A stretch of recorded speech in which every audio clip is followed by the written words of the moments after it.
तो आइए सुनते हैं मुंशी प्रेमचंद की कहानियों का संग्रह मानसरोवर भाग 4 की और एक कहानी जिसका नाम है भूत। मुरादाबाद के पंडित सीतानाथ चौबे गत 30 वर्षों से वहाँ के वकीलों के नेता हैं। उनके पिता उन्हें बाल्यावस्था में ही छोड़कर परलोक सिधारे थे। घर में कोई संपत्ति न थी। माता ने बड़े बड़े कष्ट झेलकर उन्हें पाला और पढ़ाया। सबसे पहले वह कचहरी में 15 रुपये मासिक पर नौकर हुए। फिर वकालत की परीक्षा दी, पास हो गए। प्रतिभा थी, 2 ही 4 वर्षों में वकालत चमक उठी। जब माता का स्वर्गवास हुआ तब पुत्र का शुमार जिले के गण्यमान्य व्यक्तियों में हो गया था। उनकी आमदनी 1000 रुपये महीने से कम न थी। एक विशाल भवन बनवा लिया था, कुछ जमींदारी ले ली थी, कुछ रुपए बैंक में रख दिए थे और कुछ लेन देन में लगा दिए। इस समृद्धि पर 4 पुत्रों का होना उनके भाग्य को आदर्श बनाए हुए था। चारों लड़के भिन्न भिन्न दर्जों में पढ़ते थे, मगर यह कहना कि सारी विभूति चौबे जी के अनवरत परिश्रम का फल था, उनकी पत्नी मंगला देवी के साथ अन्याय करना है। मंगला बड़ी सरल, गृह कार्य में कुशल और पैसे का काम धेले में चलाने वाली स्त्री थी। जब तक अपना घर न बन गया उसने 3 महीने से अधिक का मकान किराए पर नहीं लिया और रसोई के लिए मिश्राइन तो उसने अब तक न रखी थी। उसे अगर कोई व्यसन था तो गहनों का, और चौबे जी को भी अगर कोई व्यसन था तो स्त्री को गहने पहनाने का। वह सच्चे पत्नी परायण मनुष्य थे। साधारणतः महफिलों में वेश्याओं से हंसी मजाक कर लेना उतना बुरा नहीं समझा जाता, पर पंडित जी अपने जीवन में कभी नाच गाने की महफिल में गए ही नहीं। 5 बजे तड़के से लेकर 12 बजे रात तक उनका व्यसन मनोरंजन, पढ़ना लिखना, अनुशीलन जो कुछ था कानून था। न उन्हें राजनीति से प्रेम था, न जाति सेवा से। ये सभी काम उन्हें व्यर्थ से जान पड़ते थे। उनके विचार में अगर कोई काम करने लायक था तो बस कचहरी जाना, बहस करना, रुपये जमा करना और भोजन करके सो रहना। जैसे वेदांती को ब्रह्म के अतिरिक्त जगत मिथ्या जान पड़ता है, वैसे ही चौबे जी को कानून के सिवा सारा संसार मिथ्या प्रतीत होता था। सब माया थी, एक कानून ही सत्य था। चौबे जी के मुख चंद्र में केवल एक कला की कमी थी। उनके कोई कन्या न थी। पहलौठी कन्या के बाद फिर कन्या हुई ही नहीं और न अब होने की आशा ही थी। स्त्री और पुरुष दोनों उस कन्या को याद करके रोया करते थे। लड़कियां बचपन में लड़कों से ज़्यादा चोंचलें करती हैं। उन चोंचलों के लिए दोनों प्राणी विकल रहते। माँ सोचती लड़की होती तो उसके लिए गहने बनवाती, उसके बाल गूंथती। लड़की पैजनिया पहने ठुमक ठुमक आंगन में चलती तो कितना आनंद आता। चौबे सोचते कन्यादान के बिना मोक्ष कैसे होगा। कन्यादान महादान है, जिसने यह दान न दिया उसका जन्म ही वृथा गया। आखिर यह लालसा इतनी प्रबल हुई कि मंगला ने अपनी छोटी बहन को बुलाकर कन्या की भांति पालने का निश्चय किया। उसके माँ बाप निर्धन थे, राजी हो गए। यह बालिका मंगला की सौतेली माँ की कन्या थी।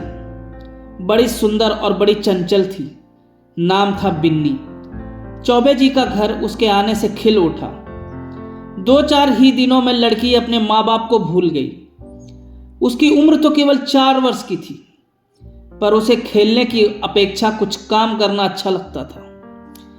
मंगला रसोई बनाने जाती तो बिन्नी भी उसके पीछे पीछे जाती। उससे आटा गुथाने के लिए झगड़ा करती। तरकारी काटने में उसे बड़ा मजा आता था। जब तक वकील साहब घर पर रहते तब तक वह उनके साथ दीवान खाने में बैठी रहती।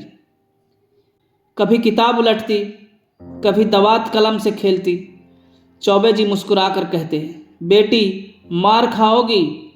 बिन्नी कहती, तुम मार खाओगे, मैं तुम्हारे कान काट लूंगी, जूजू को बुलाकर पकड़ा दूंगी। इस पर दीवान खाने में खूब कह कहे उड़ते। वकील साहब कभी इतने वाले वत्सल न थे। जब बाहर से आते तो कुछ न कुछ सौगात बिन्नी के वास्ते जरूर लाते और घर में कदम रखते ही पुकारते, बिन्नी बेटी चलो। बिन्नी दौड़ती हुई आकर उनकी गोद में बैठ जाती। मंगला एक दिन बिन्नी को लिए बैठी थी। इतने में पंडित जी आ गए। बिन्नी दौड़कर उनकी गोद में जा बैठी। पंडित जी ने पूछा, तू किसकी बेटी है? बिन्नी, ना बताऊंगी। मंगला, कह दे बेटा, जीजी की बेटी हूं। पंडित, तू मेरी बेटी है बिन्नी कि इनकी? बिन्नी, ना बताऊंगी। पंडित, अच्छा, हम लोग आंखें बंद किए बैठे हैं। बिन्नी जिसकी बेटी होगी उसकी गोद में बैठ जाएगी। बिन्नी उठी और फिर चौबे जी के गोद में बैठ गई। पंडित, मेरी बेटी है, मेरी बेटी है, अब ना कहना कि मेरी बेटी है। मंगला, अच्छा जाओ बिन्नी, अब तुम्हें मिठाई ना दूंगी, गुड़िया भी ना मंगा दूंगी। बिन्नी, भैया जी मंगवा देंगे, तुम्हें ना दूंगी। वकील साहब ने हंसकर बिन्नी को छाती से लगा लिया और गोद में लिए हुए बाहर चले गए।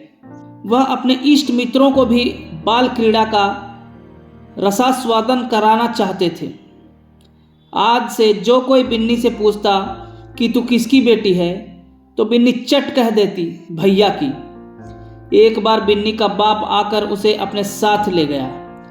बिन्नी ने रो रो कर दुनिया सिर पर उठा ली। इधर चौबे जी को भी दिन काटना कठिन हो गया। 1 महीना भी ना गुजरने पाया था कि वह फिर ससुराल गए और बिन्नी को लिवा लाए। बिन्नी अपनी माता और पिता को भूल गई। वह चौबे जी को अपना बाप और मंगला को अपनी मां समझने लगी। जिन्होंने उसे जन्म दिया था वे अब गैर हो गए। कई साल गुजर गए। वकील साहब के बेटों के विवाह हुए। उनमें से 2 अपने बाल बच्चों को लेकर अन्य जिलों में वकालत करने चले गए। 2 कॉलेज में पढ़ते थे। बिन्नी भी कली से फूल हुई। ऐसी रूप गुणशील वाली बालिका बिरादरी में और न थी। पढ़ने लिखने में चतुर, घर के काम धंधों में कुशल, बूटे कसीदे और सीने पिरोने में दक्ष, पाक कला में निपुण, मधुर भाषणी, लज्जाशिला, अनुपम रूप की राशि। अंधेर घर में उसके सौंदर्य की दिव्य ज्योति से उजाला होता था। उषा की लालिमा में, ज्योत्सना की मनोहर छटा में, खिले हुए गुलाब के ऊपर सूर्य की किरणों से चमकते हुए तुषार बिंदु में भी वह प्राणप्रद सुषमा और वह शोभा न थी। श्वेत हेम मुकुटधारी पर्वत में भी वह शीतलता न थी जो बिन्नी अर्थात विंध्येश्वरी के विशाल नेत्रों में थी। चौबे जी ने बिन्नी के लिए सुयोग वर खोजना शुरू किया। लड़कों की शादियों में दिल का अरमान निकाल चुके थे। अब कन्या के विवाह में हौसले पूरा करना चाहते थे। धन लुटाकर कीर्ति पा चुके थे। अब दान दहेज में नाम कमाने की लालसा थी। बेटे का विवाह कर लेना आसान है, पर कन्या के विवाह में आबरू निवाह ले जाना कठिन है। नौका पर सभी यात्रा करते हैं। जो तैर कर नदी पार करें वही प्रशंसा का अधिकारी है। धन की कमी न थी। अच्छा घर और सुयोग्य वर मिल गया। जन्म पत्र मिल गए। बनावट बन गया। फलदान और तिलक की रस्में भी अदा कर दी गई। पर हाय रे दुर्दैव, कहां तो विवाह की तैयारी हो रही थी। द्वार पर दर्जी, सुनार, हलवाई सब अपना अपना काम कर रहे थे। कहां निर्दयी विधाता ने और ही लीला रच दी। विवाह के 1 सप्ताह पहले मंगला अनायास बीमार पड़ी। 3 ही दिन में अपने सारे अरमान लिए हुए परलोक सिधार गई। संध्या हो गई थी। मंगला चारपाई पर पड़ी हुई थी। बेटे, बहुएं, पोते पोतियां सब चारपाई के चारों ओर खड़े थे। बिन्नी पैताने बैठी मंगला के पैर दबा रही थी। मृत्यु के समय की भयंकर निस्तब्धता छाई हुई थी। कोई किसी से ना बोलता था। दिल में सब समझ रहे थे क्या होने वाला है। केवल चौबे जी वहां न थे। सहसा मंगला ने इधर उधर इच्छापूर्ण दृष्टि से देखकर कहा, जरा उन्हें बुला दो। कहाँ है? पंडित जी अपने कमरे में बैठे रो रहे थे। संदेश पाते ही आंसू पोंछते हुए घर में आए और बड़े धैर्य के साथ मंगला के सामने हो गए। डर रहे थे कि मेरी आंखों से आंसू की एक बूंद भी निकली तो घर में हाहाकार मच जाएगा।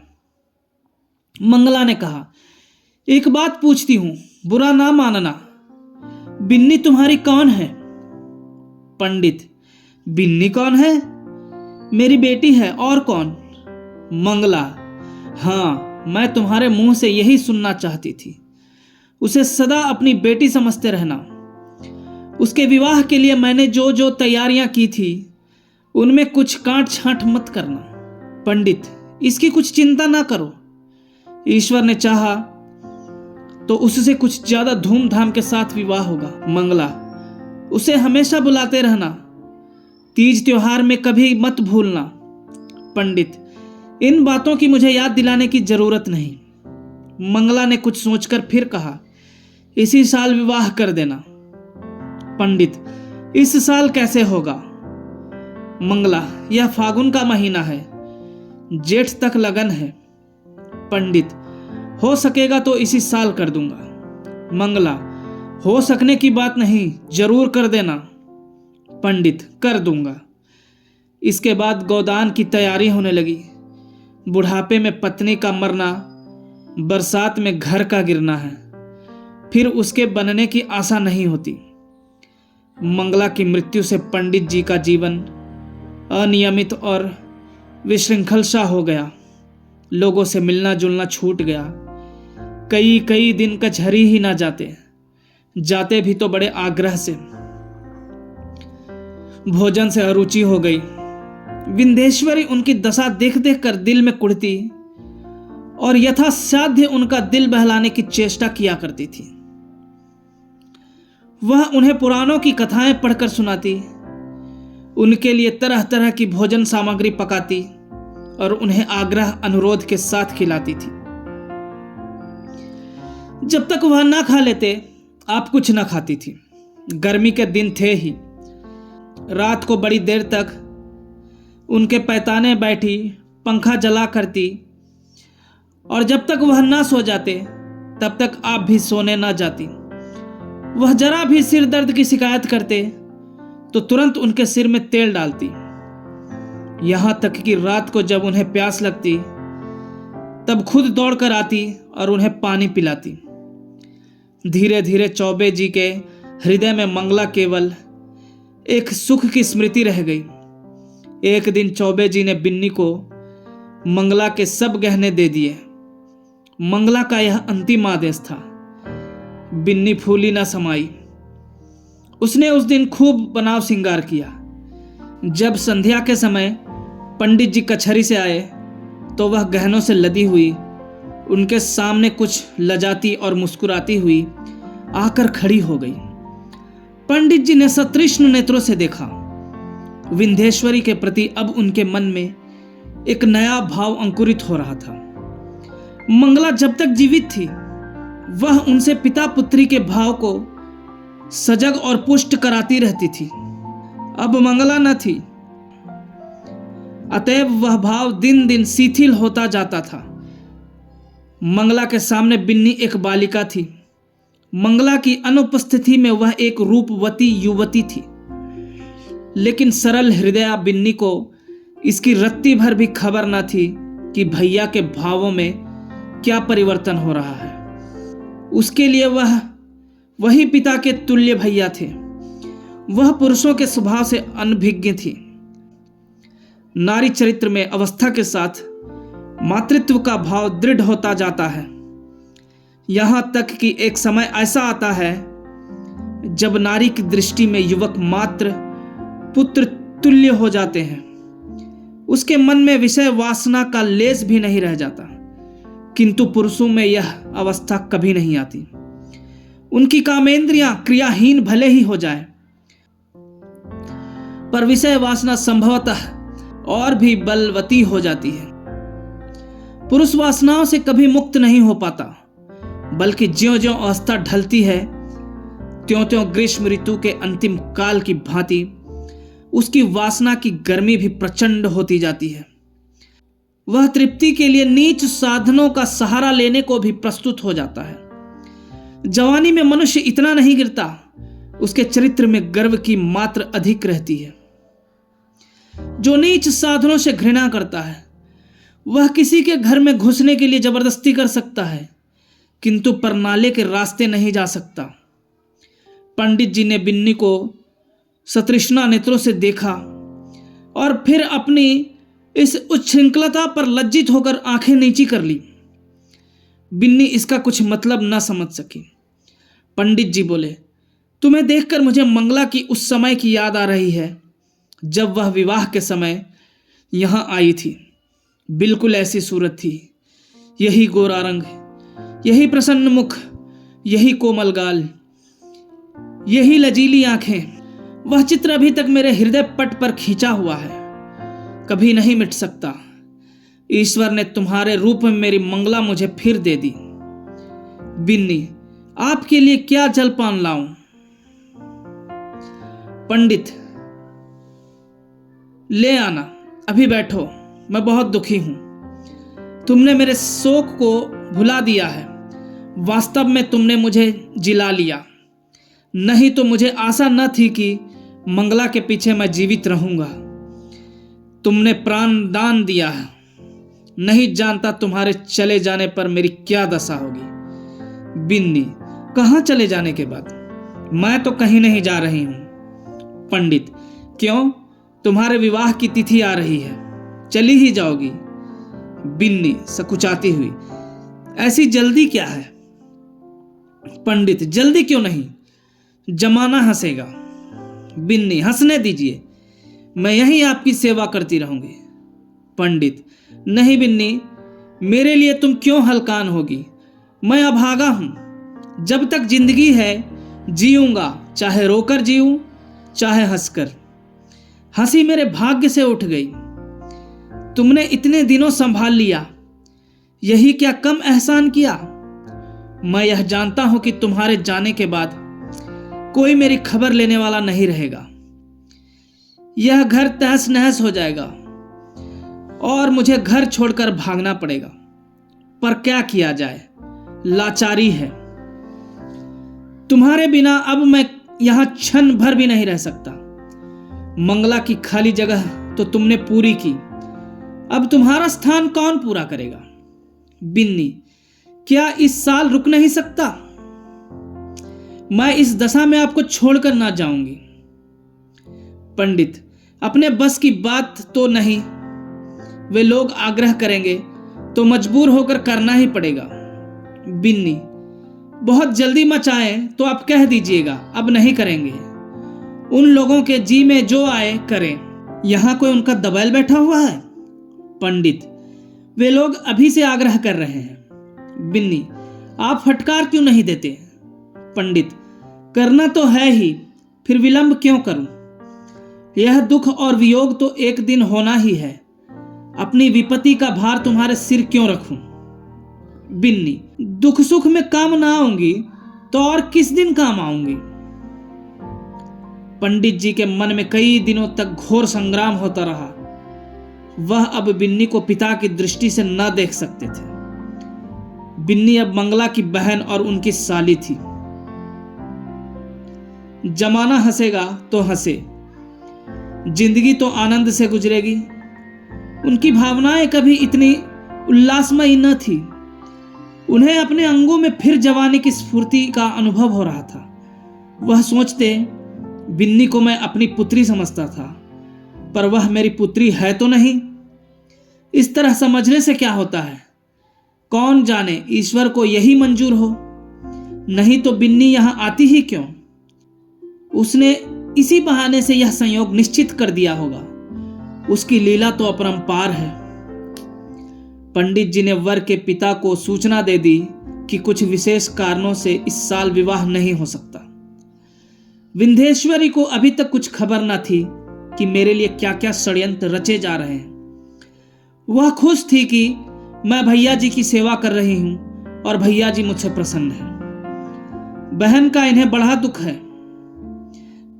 मैं ना रहूंगी तो यह कहीं चले जाएंगे, कौन जाने। साधु सन्यासी ना हो जाए, घर में कैसे मन लगेगा। वह पंडित जी का मन बहलाने का निरंतर प्रयत्न करती रहती थी, उन्हें कभी मन मारे ना बैठने देती। पंडित जी का मन अब कचहरी में ना लगता था, घंटे 2 घंटे बैठकर चले आते थे। युवकों के प्रेम में विकलता होती है और वृद्धों के प्रेम में श्रद्धा। वे अपनी यौवन की कमी को खुशामद से, मीठी बातों से और हाजिर जवाबी से पूर्ण करना चाहते हैं। मंगला को मरे अभी 3 ही महीने गुजरे थे कि चौबे जी ससुराल पहुंचे। सास ने मुंह मांगी मुराद पाई। उसके 2 पुत्र थे, घर में कुछ पूंजी न थी, उनके पालन और शिक्षा के लिए कोई ठिकाना नजर न आता था। मंगला मर ही चुकी थी। लड़की का ज्यों ही विवाह हो जाएगा वह अपने घर की हो रहेगी, फिर चौबे से नाता ही टूट जाएगा। वह इसी चिंता में पड़ी हुई थी कि चौबे जी पहुंचे, मानो देवता स्वयं वरदान देने आए हों। जब चौबे जी भोजन करके लेटे तो सास ने कहा, भैया कहीं बातचीत हुई कि नहीं। पंडित, अम्मा अब मेरे विवाह की बातचीत क्या होगी। सास, क्यों भैया, अभी तुम्हारी उम्र ही क्या है। पंडित, करना भी चाहूं तो बदनामी के डर से नहीं कर सकता, फिर मुझे पूछता ही कौन है।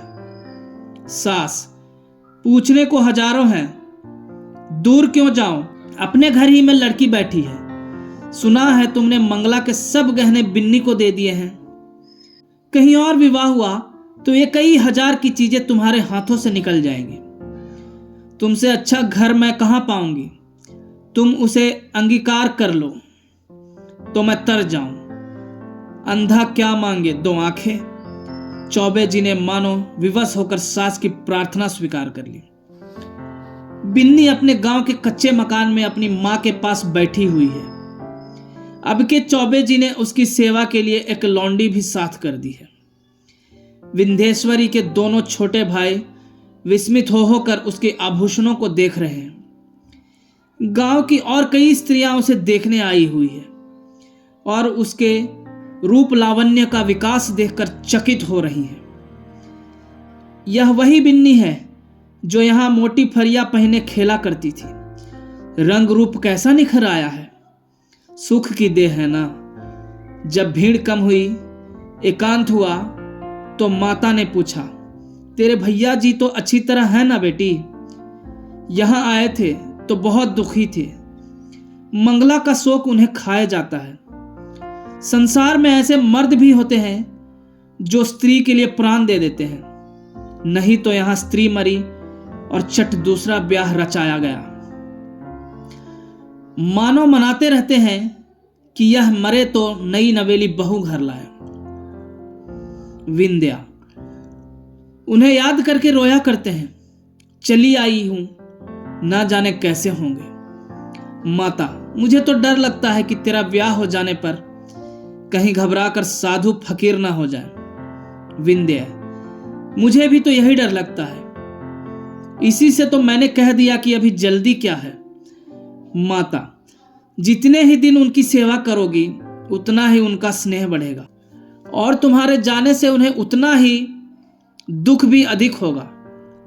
बेटी, सच तो यह है कि वह तुम्ही को देखकर जीते हैं। इधर तुम्हारी डोली उठी और उधर उनका घर सत्यानाश हुआ। मैं तुम्हारी जगह होती तो उन्हीं से ब्याह कर लेती। विंध्या, ए हटो अम्मा, गाली देती हो। उन्होंने मुझे बेटी करके पाला है, मैं भी उन्हें अपना पिता। माता, चुप रह पगली, कहने से क्या होता है। विंध्या, अरे सोच तो अम्मा, कितनी बेढंगी बात है। माता, मुझे तो इसमें कोई बेढंगापन नहीं देख पड़ता। विंध्य, क्या कहती हो अम्मा?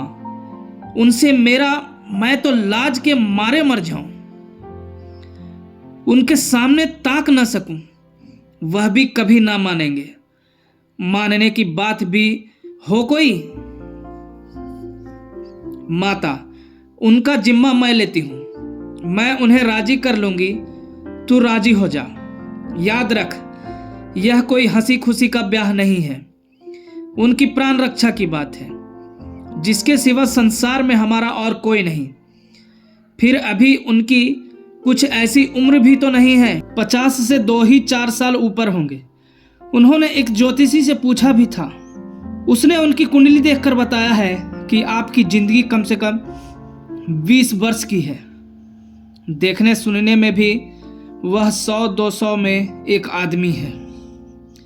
बातचीत में चतुर माता ने कुछ ऐसा शब्द व्यूह रचा कि सरल बालिका उसमें से निकल न सकी। माता जानती थी कि प्रलोभन का जादू इस पर न चलेगा। धन का, आभूषणों का, कुल सम्मान का, सुखमय जीवन का उसने जिक्र तक न किया। उसने केवल चौबे जी के दयनीय दशा पर जोर दिया। अंत को विंध्येश्वरी ने कहा, अम्मा, मैं जानती हूं कि मेरे न रहने से उनको बड़ा दुख होगा। यह भी जानती हूं कि मेरे जीवन में सुख नहीं लिखा है। अच्छा, उनके हित के लिए मैं अपना जीवन बलिदान कर दूंगी। ईश्वर की यही इच्छा है तो यही सही। चौबे जी के घर में मंगल गान हो रहा था। विंध्येश्वरी आज बहू बनकर इस घर में आई है। कई वर्ष पहले वह चौबे जी की पुत्री बनकर आई थी। उसने कभी स्वप्न में भी ना सोचा था कि मैं एक दिन इसी घर की स्वामिनी बनूंगी। चौबे जी की साज धाज आज देखने योग्य है। तनजेब का रंगीन कुर्ता, कतरी हुई और संवारी हुई मूछें, खिजाब से चमकते हुए बाल, हंसता हुआ चेहरा, चढ़ी आंखें, यौवन का पूरा स्वांग था। रात बीत चुकी थी। विंध्येश्वरी आभूषणों से लदी हुई, भारी जोड़े पहने फर्श पर सिर झुकाए बैठी थी। उसे कोई उत्कंठा न थी, भय न था, केवल यह संकोच था कि मैं उनके सामने कैसे मुंह खोलूंगी। उनकी गोद में खेली हूं, उनके कंधों पर बैठी हूं, उनकी पीठ पर सवार हुई हूं, कैसे उन्हें मुंह दिखाऊंगी? मगर वे पिछली बातें क्यों सोचूं? ईश्वर उन्हें प्रसन्न रखे। जिसके लिए मैंने पुत्री से पत्नी बनना स्वीकार किया वह पूर्ण हो, उनका जीवन आनंद से व्यतीत हो। इतने में चौबे जी आए। विंध्येश्वरी उठ खड़ी हुई। उसे इतनी लज्जा आई कि जी चाहा कहीं भाग जाए। खिड़की से नीचे कूद पड़े। चौबे जी ने उसका हाथ पकड़ लिया और बोले, बिन्नी, मुझसे डरती हो? बिन्नी कुछ न बोली, मूर्ति की तरह वहीं खड़ी रही। एक क्षण में चौबे जी ने उसे बिठा दिया। वह बैठ गई। उसका गला भर भर आता था। भाग्य की यह निर्दयी लीला, यह क्रूर क्रीड़ा उसके लिए असह्य हो रही थी। पंडित जी ने पूछा, बिन्नी, बोलती क्यों नहीं? क्या मुझसे नाराज हो? विंध्येश्वरी ने अपने कान बंद कर लिए। यही परिचित आवाज वह कितने दिनों से सुनती चली आती थी। आज वह व्यंग से भी तीव्र और उपहास से भी कटु प्रतीत होती थी। सहसा पंडित जी चौंक पड़े। आंखें फैल गई और दोनों हाथ मेंढक के पैरों की भांति सिकुड़ गए। वह 2 कदम पीछे हट गए। खिड़की से मंगला अंदर झांक रही थी। छाया नहीं, मंगला थी। मंगला थी सदेह साकार सजीव। चौबे जी कांपती हुई टूटी फूटी आवाज से बोले, बिन्नी, देखो वह क्या है। बिन्नी ने घबराकर खिड़की की ओर देखा। कुछ न था। बोली, क्या है? मुझे तो कुछ नहीं दिखाई देता। चौबे जी, अब गायब हो गई, लेकिन ईश्वर जानता है मंगला थी। बिन्नी, बहन? चौबे जी, हाँ वही। खिड़की से अंदर झांक रही थी। मेरे तो रोए खड़े हो गए। विंध्येश्वरी कांपती हुई बोली, मैं यहां नहीं रहूंगी। चौबे, नहीं। बिन्नी, कोई डर नहीं है, मुझे धोखा हुआ होगा। बात यह है कि वह घर में रहती थी। यहीं सोती थी, इसी से कदाचित मेरी भावना ने उसकी मूर्ति लाकर खड़ी कर दी। कोई बात नहीं है, आज का दिन कितना मंगलमय है कि मेरी बिन्नी यथार्थ में मेरी ही हो गई। यह कहते कहते चौबे जी फिर चौंके। फिर वही मूर्ति खिड़की से झांक रही थी। मूर्ति नहीं, सदैह सजीव साकार मंगला। अब की उसकी आंखों में क्रोध न था, तिरस्कार न था, उनमें हास्य भरा हुआ था। मानो वह इस दृश्य पर हंस रही है, मानो उसके सामने कोई अभिनय हो रहा है। चौबे जी ने कांपते हुए कहा, बिन्नी, फिर वही बात हुई, वह देखो मंगला खड़ी है। विंध्येश्वरी चीखकर उनके गले से चिमट गई। चौबे जी ने महावीर का नाम जपते हुए कहा, मैं किवाड़ बंद किए देता हूं। बिन्नी, मैं इस घर में ना रहूंगी। रोकर, भैया जी, तुमने बहन के अंतिम आदेश को नहीं माना, इसी से उसकी आत्मा दुखी हो रही है। मुझे तो किसी अमंगल की आशंका हो रही है। चौबे जी ने उठकर खिड़की के द्वार बंद कर दिए और कहा, मैं कल से दुर्गा पाठ कराऊंगा। आज तक कभी ऐसी शंका न हुई थी। तुमसे क्या कहूं, मालूम होता है, होगा, उस बात को जाने दो। यहां बड़ी गर्मी पड़ रही है, अभी पानी गिरने को 2 महीने से कम नहीं है। विंदे, मेरा तो कहीं जाने का जी नहीं चाहता। कल से दुर्गा पाठ जरूर कराना। मुझे अब इस कमरे में नींद ना आएगी। पंडित, ग्रंथों में तो यही देखा है कि मरने के बाद केवल सूक्ष्म शरीर रह जाता है। फिर समझ में नहीं आता यह स्वरूप क्यों कर दिखाई दे रहा है। मैं सच कहता हूं बिन्नी, अगर तुमने मुझ पर यह दया न की होती तो मैं कहीं का न रहता। शायद इस वक्त मैं बद्रीनाथ के पहाड़ों पर सिर टकराता होता, या कौन जाने विष खाकर प्राणांत कर चुका होता। विंध्य, मसूरी में किसी होटल में ठहरना पड़ेगा। पंडित, नहीं, मकान भी मिलते हैं। मैं अपने एक मित्र को लिख देता हूं, वह कोई मकान ठीक कर रखेंगे। वहां बात पूरी ना होने पाई थी कि ना जाने कहां से जैसे आकाशवाणी हो आवाज आई, बिन्नी तुम्हारी पुत्री है। चौबे जी ने दोनों कान बंद कर लिए, भय से थर थर कांपते हुए बोले, बिन्नी, यहां से चलो, ना जाने कहां से आवाजें आ रही है। बिन्नी तुम्हारी पुत्री है। यह ध्वनि सहस्त्र कानों से पंडित जी को सुनाई पड़ने लगी, मानो इस कमरे की एक एक वस्तु से यही सदा आ रही है। बिन्नी ने रोक कर पूछा, कैसी आवाज थी? पंडित, क्या बताऊं, कहते लज्जा आती है। बिन्नी, जरूर बहन जी की आत्मा है। बहन, मुझ पर दया करो, मैं सर्वथा निर्दोष हूं। पंडित, फिर वही आवाज आ रही है। हाय ईश्वर, कहां जाऊं, मेरे तो रोम रोम में वही शब्द गूंज रहे हैं। बिन्नी, बुरा किया, मंगला सती थी, उसके आदेश की उपेक्षा करके मैंने अपने हक में जहर बोया। कहां जाऊं, क्या करूं? यह कहकर पंडित जी ने कमरे के किवाड़ खोल दिए और बेतहासा भागे। अपने मर्दाने कमरे में पहुंचकर वह गिर पड़े, मूर्छा आ गई। विंध्येश्वरी भी दौड़ी, पर चौखट से बाहर निकलते ही गिर पड़ी। धन्यवाद।